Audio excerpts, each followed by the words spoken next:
Predávate nehnuteľnosť. Máte kupujúceho. Gratulujeme. Ale viete o tom, že vás čaká ešte 6 zákonom daných povinností, ktorých ignorovanie vás môže stať ďalšie finančné povinnosti, prerušené úradné konania, strátu času či dokonca súdne spory. Poďme si ich rozobrať jednu po druhom. Asi nepovieme nič nové, ale kúpna zmluva je základnou písomnosťou dokladujúcou predaj a kúpu nehnuteľnosti. Tento paragraf presne definuje, čo musí zmluva obsahovať.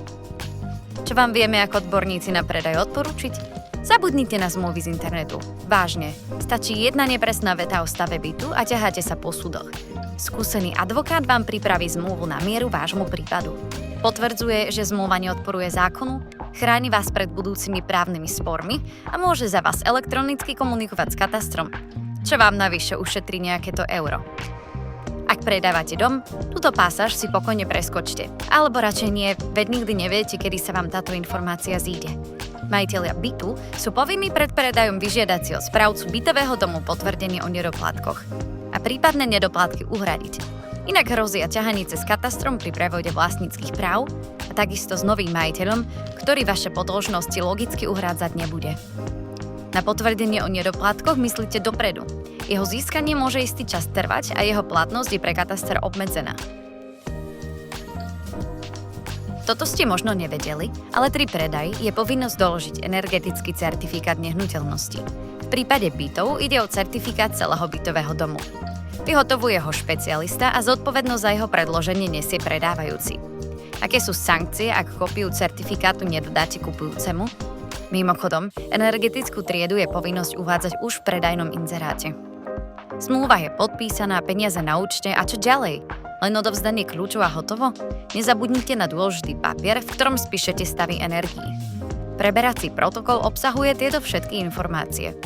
A po jeho vypísaní nasleduje zmena odberateľa energií v jednotlivých klientských centrách. Ideálne je, ak pôjdete s novým majiteľom prepísať energie naraz, ale odhlásenie a prihlásenie si viete urobiť aj každý osobitne. Čo všetko na to potrebujete, sme pre vás spísali tu. Naskenujte si kód alebo kliknite na odkaz pod videom. Daňovému strašiaku sa nevyhnete ani pri predaji nehnuteľnosti. Alebo áno? Rozhodujúca je doba vlastníctva nehnuteľnosti. Jednoduché pravidlo hovorí: ak vlastníte nehnuteľnosť ako fyzická osoba viac ako 5 rokov a predáte, daň sa vás netýka. Ak je to menej ako 5 rokov, pripravte sa na zopár administratívnych úkonov.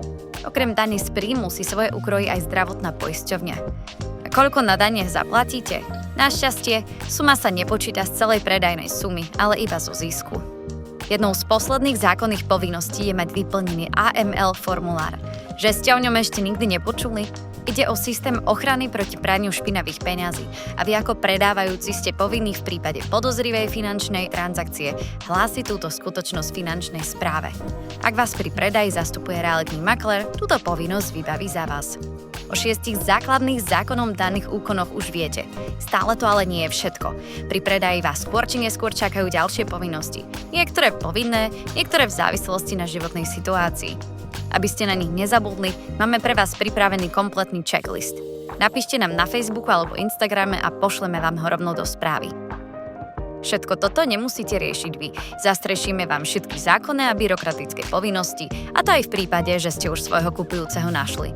Spolu s vašim kupujúcim budete v bezpečí, a to aj bez toho, aby ste platili celú výšku provízie. V rámci tejto služby už máte v cene všetky potrebné finančné úkony. Ak vám toto video pomohlo, šírte ho ďalej a budeme radi aj za každú spätnú väzbu či odporúčania.